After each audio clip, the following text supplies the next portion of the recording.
you're thinking about competing in HYROX anytime soon, check out this video. My name is Coach Ricky Burke. I just competed in my second HYROX race of the quarter. This past weekend, I did the 4-man men's relay in Las Vegas, and then in December, I competed in Anaheim's men's open doubles.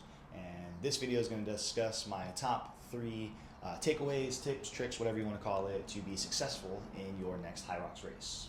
The number one thing I'll say, pacing matters when it comes to the divisions.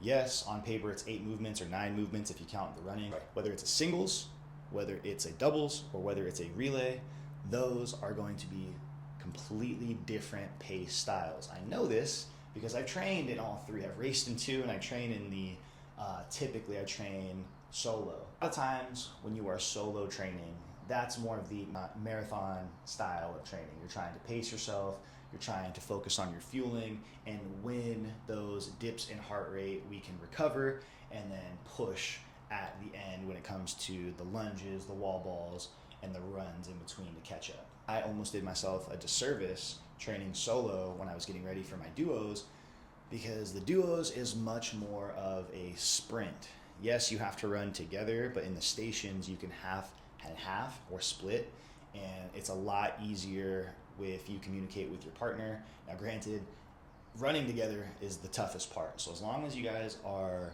remotely similar speeds, as long as you guys communicate on stations, in my opinion, that's probably the easiest, I would say. The 4-man relay that I just competed on paper, you would think it would be a little bit easier because you have more people.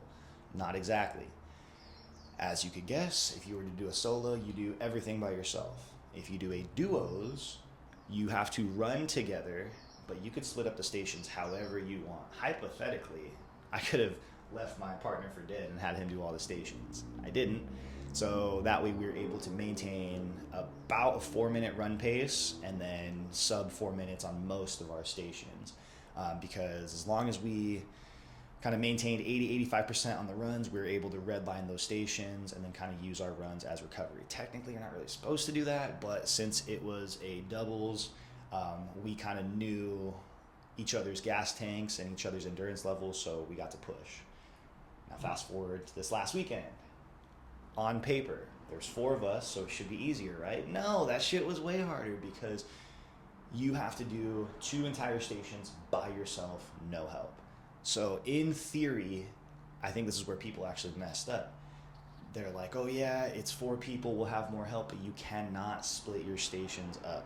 So I was part of the station 1 and station 7. Station 1's the skier. Everyone has a pretty easy time in that one. I still ended up only getting like a 4-minute time on that. Granted, my run coming out of the gates was pretty hot, so my average was about 6:30 if you count the run and the station. Not bad. By the time I got to the lunges, and I had to do all the lunges, I'd been training with a 60-pound bag. I had no problem with doing them unbroken, but I think when you're in the environment, also I'm going to talk about the judges and the other intangibles that can really mess you up. But I would say arguably the 4-man relay was harder than the doubles.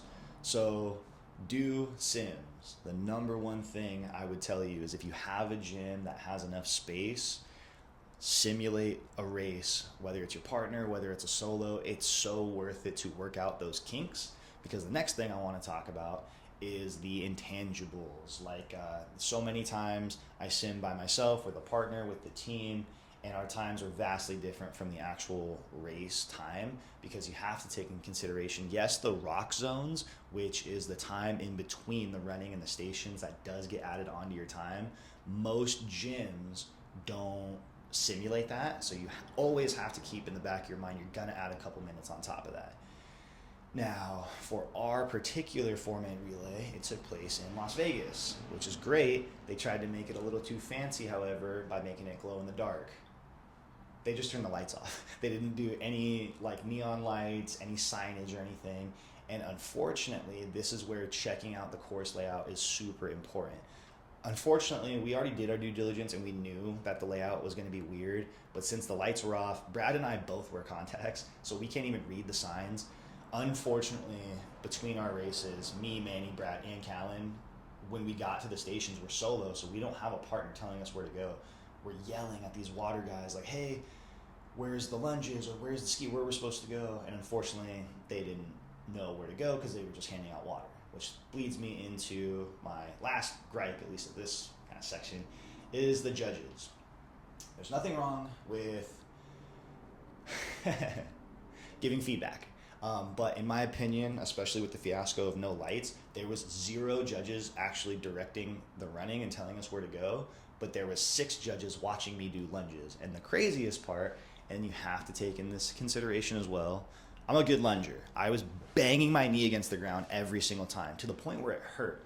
So I started adjusting my lunges to where I would still touch, but I wouldn't bang my knee. One of the judges told me I had to physically bang my knee, and I told her I wasn't going to do that. She goes, you have to touch the muscle to the ground. And in my head, this is where even in the middle of 80 meters of lunges, I'm like, okay, these are just regular old people. The kneecap is a bone. All the muscles in the quad. There's no way I could do a lunge and lay my quad on the ground. Sorry, my friend. And it was funny, we shared like a quick laugh, and I think she probably eased up on a couple other competitors after the fact, but we need to have feedback systems in place. They actually sent me an email that I need to reply to and give them a little feedback on the judging. But you really have to take into consideration all the variables, not just you, not just your eating, not just your sleep, not just your training, but also your partners. Also, how far is the event?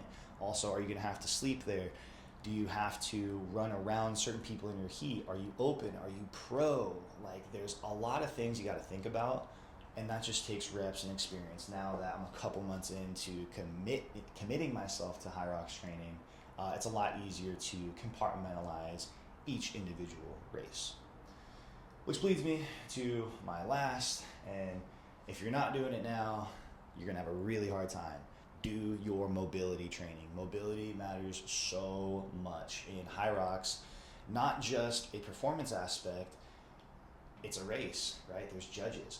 I saw more no reps this weekend than I've seen on YouTube, than I've seen in any race I've ever been in my entire life. And a lot of the no reps came from the lunges, not myself, but the people that were in my heat, the wall balls, and and the burpee broad jumps. All of those require a degree of extension and flexion quickly of the ankle, knee, and hip, whether it's a wall ball, whether it's a jump, whether it's a lunge. If even one of these joints is tight, weak, or immobile, you're gonna have a harder time. So like, let's say if I have stiff hips and go into my lunges, it's gonna seem like I'm emitting and exerting a lot of force, which I am. Unfortunately, it's not good enough for HYROX. And this is where the definition of general population fitness and fitness racing are different. Yes, they require a level of fitness and you are working out, but the intentions are completely different. And this is where you really have to compartmentalize in your head, why are we doing this? If you are interested in HYROX because you know it's going to motivate you and push you to do better, absolutely, that's great. Nothing wrong with that. But if you know you're not doing your due diligence, you eat like crap, you don't do any runs right now, and you have a couple injuries, I would advise against winging at least a solo. Ease into it. I discussed the kind of intensity levels. I would even go with a partner first, so that way it does require a certain level of commitment, but you guys will keep each other accountable. So if there's any specific aches, pains, owies, boo-boos, gripes, whatever, feel free, email, comment, whatever. But in my opinion, those are my top 3 takeaways when it comes to not just competing in HYROX, but training for HYROX. You really have to consider all the variables. The judges, the course layout, the lighting, the rock zones. Make sure you're working your mobility. And then also understand the different types of pacing that it requires for each individual category, whether even mixed doubles, pro doubles, open, relay. Even though it's same, there's that little bit of difference and caveat in your training, and you want to make sure if you're going to suffer, you want to suffer the right way.